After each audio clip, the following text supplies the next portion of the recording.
Жас отбасы едік. Үйленгенімізге 1 ай болмай жатып күйеуім вахтаға кетті. Есімім Жансая. Қаланың қызымын. Қарапайым отбасынан шыққанмын. Күйеуім де қаланың баласы. Ол да мен сияқты қарапайым отбасынан шыққан. Екеуміз колледж қабырғасында таныстық. Жалындаған жастық шақ бір көргеннен ұнатып, бір-бірімізден кете алмадық. Күйеуімнің есімі Айдос. Колледжде өте белсенді еді. Көптеген сайыстарда өзін жақсы жағынан көрсетіп жүрген.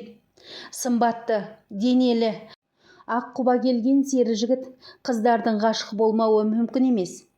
Ол отбасында 2 ұл, ал менің отбасымда 5 бала едік. 3 қыз, 2 ұл. Мен үйдің үлкені болдым.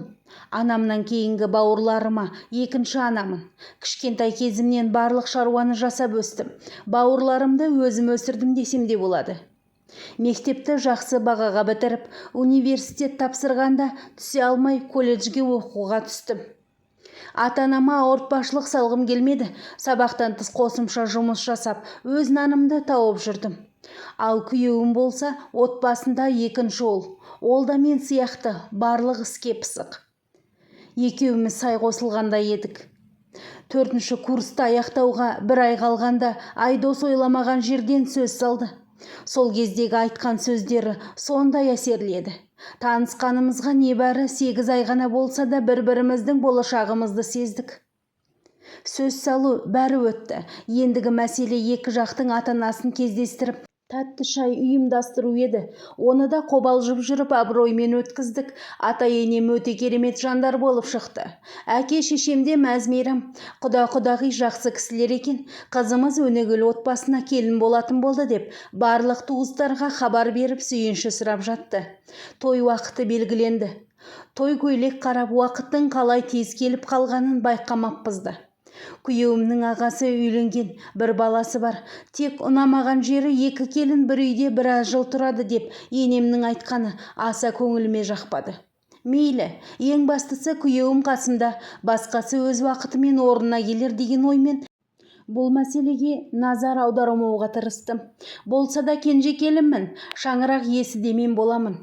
Араға 2 ай салып тойдың уақыты зымырап келіп жетті. Ұзату тойым ойдағыдай өтті. Үйлену тойды да абыроймен өткізіп алдық.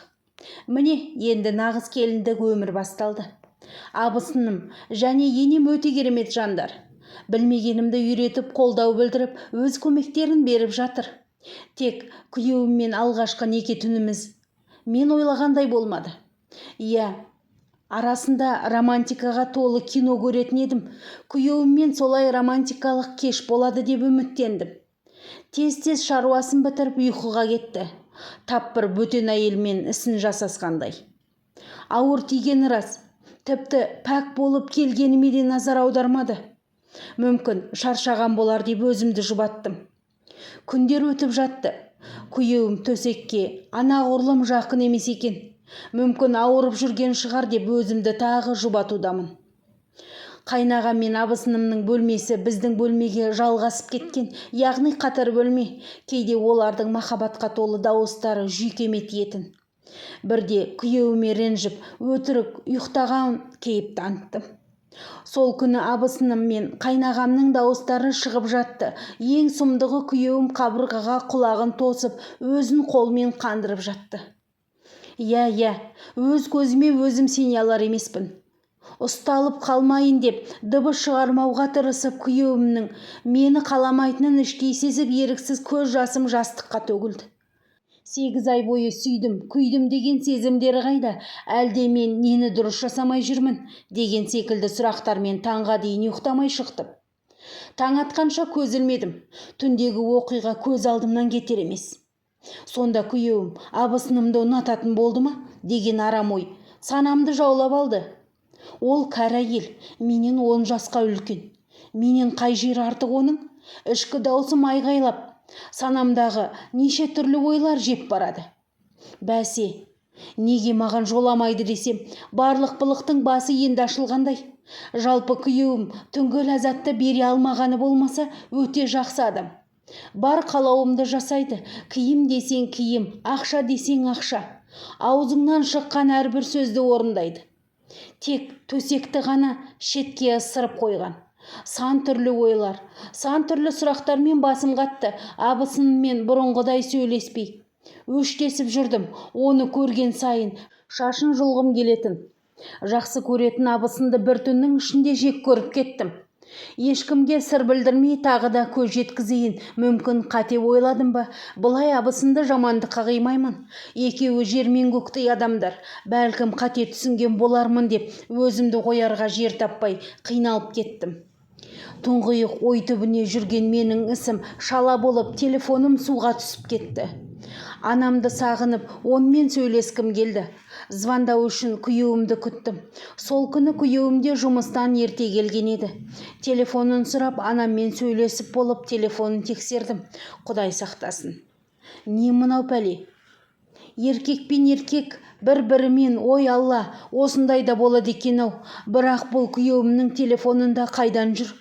Негізі бір-біріміздің телефонымызды тексермейтін едік. Күдігімді сейілту үшін осындай қадамға бардым. Фотолар, WhatsApp, Insta, Google бәрін ақтардым. Күйеуімнен жиіркеніп кеттім. Неше түрлі суреттерді сақтаған әйелдің емес, еркектердің фотосын. Сонда күйеуім өткен түні абысынымның емес, өз ағасының даусына өзін қандырғаны ма? Сұмдық-ай, еріксіз көзімнен жасым ағып жатыр. Күнәсіз абысынымды іштей түгін қалдырмай ашуланып едім. Ол аздай абысынға өштесіп, оған небір жаман сөздерді ішімнен айтып көрген сайын едірейіп жүрдім ғой. Жаным абысыным-ау, сонда да ләм-лем демей менің асты үстіме түсіп, бәсе деймін, қайнағам мен күйеуім қалай бірдей уақытта келіп, кетіп жүр деп. Сонда олар сыртта өз шаруасын бітіріп жүр екен. Екеуінің бір-біріне көзқарасы ерекше еді. Мен ойлайтын едім, бауыр деген осындай екен ғой деп. Сөйтсем олар бауыр емес, бәл екен. Телефонын жасырын ақтарып отқан жерімнен күйеуім үстімнен түсті. Жылаған түрімнен ақ ол бірден түсінді. Телефонымды қолымнан жұлып алып, тіліңді шығарушы болма, айтады екенсің, тіліңді жұлып алатын боламын. Екінші рет телефонымды ақтарушы болма деп ашуланған түрін алғаш рет көрдім. Тіпті сол күйеу үйге қонбады. Ағасымен сөйлескен SMS-ін көргенде есімнен аудым. Кезінде сенбейтін едім, осындай оқиғаларды естігенде. Рас екен, өмірде бар екен ондай малғындар. Сонда деймін, маған неге үйленді? Не мақсатта? Ақыры еркекті жақсы көретін болса, кімді алдап жүр? Менің бостан-босқа өмірімнің күл талқанын шығарды ғой. Көзім ісіп, жылағанымды көрген абысыным байқап бөлмеме кірді. Басында екеумізде не дерімізді білмей, мен үнсіз жылап отырдым. Сосын абысыным ақырындап, өзінің келін болып түскен сәттен бастап айта бастады. Және бұл жағдайдан хабардар екенін де айтты. Неге шындықты бәріне айтпадыңыз деп? Неге кетіп қалмадыңыз? Мен ажырасамын. Тап қазір жүгімді жинап кетемін деп ашуға міндім. Абысыным болса, мен кете алмадым. Кеткенде қайда барамын? Кімге сиямын баламен? Әкем алқаш, оның таяғынан шаршадым. Жаман болса да күйеуім, шыдаймын, қоятын шығар бәлкім, деп жылап жіберді. Мен шарасыз күйде қалдым. Ажырасуын ажырасамын-ау, бірақ әке шешеме не деймін? Оның үстіне бауырларым тағы бар. Мен үшін олардың ұялатыны есіме түссе, өзімді қоярға жер таппай қиналамын. Ертеңгісін түк болмағанда екеуі үйге келді. Күйеуім тіпті мәнде ештеңе білмейтіндей әдеттегідей ойнап күліп жүр. Біраз уақыт оған жақындамадым. Сөйлескім келмейді. Ата-енем асты үстіме түсіп, ренжіген түрімді көріп, өздерін кінәлі санайтындай. Әй, бала, неге келінді ренжіттің?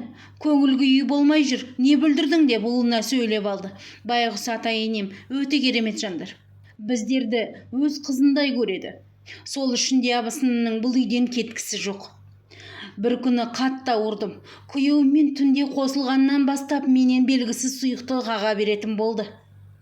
Иісі жағымсыз. Абысынға айтып едім, бірге дәрігерге ертіп апарды. Дәрігер анализдер тапсыртып, қорытындысын көріп, маған басқа көзбен қарады да. Сізде инфекция бар. Жыныстық қатынастан жұғады. Күйеуіңізде немесе басқа адаммен жату арқылы жұққан деп қадап айтты. Олай болуы мүмкін емес. Тек күйеуіммен ғана, басқа ешкіммен деп. Мен ақталып әлекпін. Дәрігер онда күйеуіңізден жұққан, оған тез арада емделу керек деді. Маған лечение жазып берсеңіз, мен емделуді бастайын дедім. Көптеген дәрілер жазып берді. 3-4 ай дегенде әрең жазылдым. Күйеуім неше түрлі сыйлық жасап, керемет күйеудің рөлінде. Барынша қасымнан шықпай, тіпті ағасына онша жақындамай жүрді. Үйленгенімізге біршама уақыт болып қойды. Жан-жақтан көтердің бе, жаңалық бар ма деген сынды сөздер қаптап кетті. Қонаққа барғым да келмейтін. Бұл аралықта абысын екінші балаға жүктеді.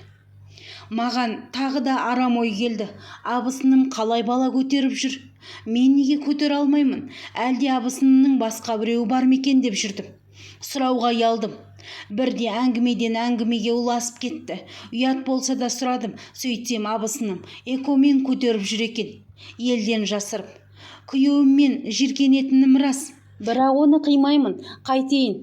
Енді жақсы көріп тұрмысқа шықтым. Барынша бұл жағдайды шешіп, күйеуімді түзу жолға салғым келетін. Бір шындығы, атам мен енемнің ұрпағы болмаған екен. Бұл екеуін балалар үйінен асырап алған. Қайынағам педофил. Шындығын айтқанда, өзінен 10 жас кіші асыранды інісін зорлап осындай жолға түсіргенін мен білдім. Енем көп ұзамай қайнағам мен абысынымды қолына алып қалды. Бізді басқа қалаға жұмысқа көшіріп жіберді. Өзім түсіне алмай жүрдім. Осынша уақыт бірге тұрып неге аяқ асты деп, кейіннен абысынымның іс екенін біліп, бір жағы қатты риза болдым. Енемнің де түсінігі мол еді. Бөлек тұрғанның пайдасынан көре бастадым. Күйеуім азда болса өзгергендей. Онымен сырластым. Қаншама әңгіме айтылды. Мен жылап қалдым.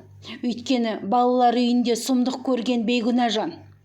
Бір рет емес, бірнеше рет. Содан кейін еркекке деген әуестік басым болып кетті деп еңгезерде күйеуім жылап жіберді. Жаным ашып кетті. Ол да өткенін қойғысы келсе де қоя алмай қатты қиналған екен. Үйленсем мүмкін басылар деген үміті де болған. Күйеуім, сені қатты жақсы көремін, жоғалтып алудан қорқамын. Сол бір күні бар шындықты білгеніңде осы жерден біттім деп ойладым. Бірақ сен мені тастап кетпедің. Мені кешірші жаным, сенің барыңа шүкір деп ыстық құшағына қысып жібергісі келмеді. Алланың қалауымен бұл дерттен айығар. Әлі мықты отбасы болармыз. Күйеуім дертінен толық айықпады. Менің үмітімді ақтаса екен.